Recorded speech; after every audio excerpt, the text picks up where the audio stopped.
King Pasenadi of Kosala had a princess named Wachira. She was a daughter of his chief queen Malika.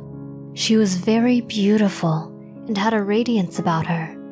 King Pasenadi observed that his daughter was happy, but he didn't feel that she gave him the credit he felt she owed him. So one day, King Pasenadi called Princess Wachira to him and said to her, "You realize that the people in the palace love and respect you because you are my daughter."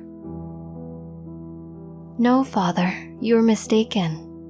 The respect and love I earn come from the good karma that I have done, either in this life or the past." "Daughter, how can you say that? If I weren't your father, these servants would not be serving you. If I weren't the king, you wouldn't have all that you have. How can you honestly say that you have all these things because of your own actions?"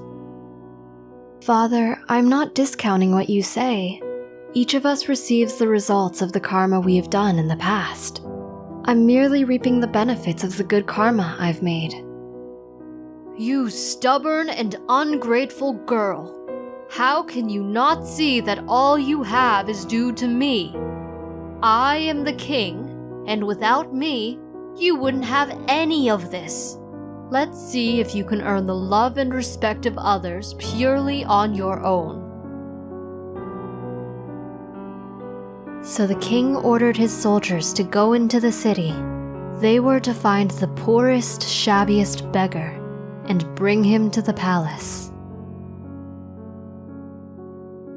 The king then ordered the princess to marry the beggar. He said to her, "From now on, you can depend solely on your own karma. See if you can win the respect and love of people solely on your own." She said, "Father, I shall do as you wish, but I still believe that what I will receive will be the result of my karma." And so, the princess left the comfortable palace with her new husband. Along the way, the princess asked her husband, "Are your parents still alive?" "A long time ago. My father used to be the richest man in town, but he and all of our relatives have passed away, leaving me poor and without a family." "Do you still remember where your old house is?" "Yes, I do. But the house is in ruins. Nothing of value is left." "Regardless, take me there. I'd like to see it." When they arrived, the house was just as run down as the poor man had explained.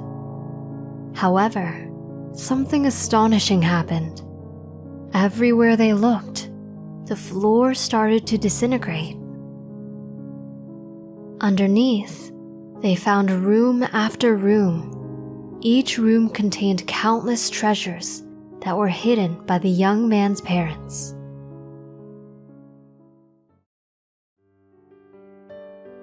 The couple gathered the treasure and quickly hired workers to rebuild the dilapidated house. This took less than a month. They hired many maids, servants, and entertainers. They hosted many parties and festivities and lived comfortable lives. They paid everyone well and treated everyone with respect. In return, everyone treated them with love and respect. One day, as the king was thinking about his daughter, he thought, "I wonder how Princess Wachira is doing nowadays. She must be suffering. Now that she doesn't have me to support her, I bet she is struggling and doing manual labor." However, when the king asked his servants about his daughter, they told him, "Your Majesty, the wealth of Princess Wachira is no less than yours." After the king reached out to Princess Wachira, she invited him to have dinner at her house. Once he saw how she was living, he said, "My daughter, I guess it is true what the Buddha taught. We truly get what we deserve based on the karma we have created." The princess responded, "Yes, father, my karmic actions of the past are what have given me what I have. In fact, my karmic actions of the past are what caused me to be born with you." At his first opportunity, the king went to see the Buddha to ask him about his daughter. The king said, "O conqueror of the worlds of suffering, what wholesome karmic deeds did my daughter do to deserve to be born in the royal family and have a radiantly illuminated body?" The Buddha then told this story of the past.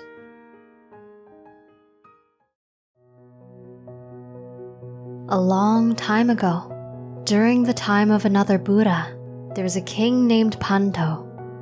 King Panto built a stupa to house the relics of the Buddha for Buddhists to worship. He decorated the stupa with 7 large royal jewels. The queen insisted on using her own royal jewels to adorn the stupa and placed them at every corner and entrance to the stupa. After giving her dana, or offering, she made her aspiration. "May the light of these jewels illuminate the stupa, so that all who see its lights will come to worship the Buddha in his glory. Also, in future rebirths, may I be beautiful, radiant, and illuminating. In addition, may I be revered and dignified. And may I always be able to see the Buddha and hear his teachings." The queen of King Panto is the Princess Wachira of today. In addition, in another previous life of Princess Wachira, during the era of the Buddha Kassapa, she made an exquisite gourmet meal to offer to the Buddha and his 4 great disciples. Her husband at the time tried to dissuade her from making such offerings by saying, "Why waste time and money on these monks? It is better to enjoy the money ourselves." She begged him to allow her to make merit by saying, "Please, husband, let me do this, and I will do anything you ask. Let me take advantage of this rare opportunity to make merit with the great Buddha Kassapa and his 4 great disciples. This is an opportunity that might never come again for many lives." Finally, the husband agreed and joined her in making the offerings.